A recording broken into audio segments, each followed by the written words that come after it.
সম্প্রতি বাংলাদেশ ত্যাগ করে শ্রীলঙ্কাতে গিয়েছে ঢাকায় চলচ্চিত্রের তারকা সাকিব খান।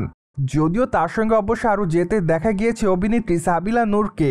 এমনকি সেখানে অবশ্য চলচ্চিত্রের গানের শুটিংয়ের কাজও করা হবে। পাশাপাশি অবশ্য চলচ্চিত্রের ক্লাইম্যাক্স অংশে শুটিংয়ের কাজ করার পরিকল্পনা রয়েছে চলচ্চিত্র নির্মাতা রায়হান রাফির।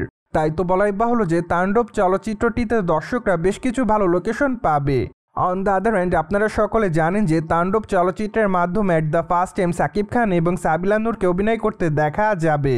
তাই তো আপাতত চলচ্চিত্রের পর্দায় তাদের সকল ভক্তরা তাদের কেমিস্ট্রি দেখার জন্য অপেক্ষাতে। পাশাপাশি অবশ্য চলচ্চিত্রের পর্দায় সাবিলা নূরের লুকের অবশ্য অনেকটা পরিবর্তন দেখা যাবে, কেননা তাণ্ডব চলচ্চিত্রটিতে সাবিলা নূরকে অবশ্য অনেকটা গ্ল্যামার অবতারে দেখা যাবে। পাশাপাশি অবশ্য সাকিব খানের লুকের অনেকটা পরিবর্তন থাকবে।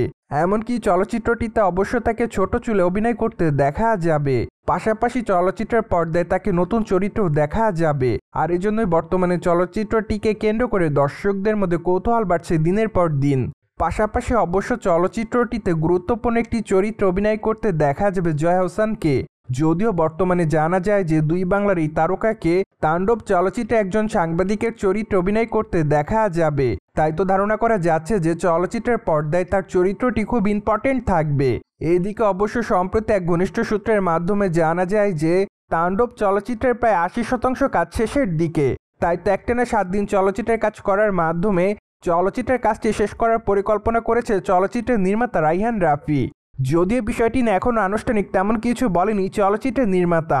যাই হোক, ধারণা করা যাচ্ছে যে চলচ্চিত্রের শুটিংয়ের কাজটি শেষ করার পর তিনিও হয়তো সকলকে জানাবেন চলচ্চিত্রের কাজটি শেষ। পাশাপাশি আপনারা সকলে জানেন যে তাণ্ডব চলচ্চিত্রটি মুক্তিদ হবে ঈদুল আজহাকে কেন্দ্র করে। তাছাড়া চলচ্চিত্রটি বাংলাদেশের পাশাপাশি বিদেশের মাটিতেও মুক্তি পাবে। এমনকি চলচ্চিত্রের বাজেটও দ্বিগুণ করা হয়েছে এমনটাই জানিয়েছে চলচ্চিত্রের নির্মাতা। কিন্তু এখনও তারা চলচ্চিত্রের পূর্ণাঙ্গ অ্যামাউন্টটা বলেনি চলচ্চিত্রের বাজেটের। যদিও প্রাথমিক পর্যায়ে ধারণা করা যাচ্ছে যে চলচ্চিত্রের বাজেট ২০ কোটির কাছাকাছি হতে পারে। দ্যাটস ওয়াই এটি হতে যাচ্ছে সাকিব খানের কেরিয়ারের সবথেকে বড় চলচ্চিত্র।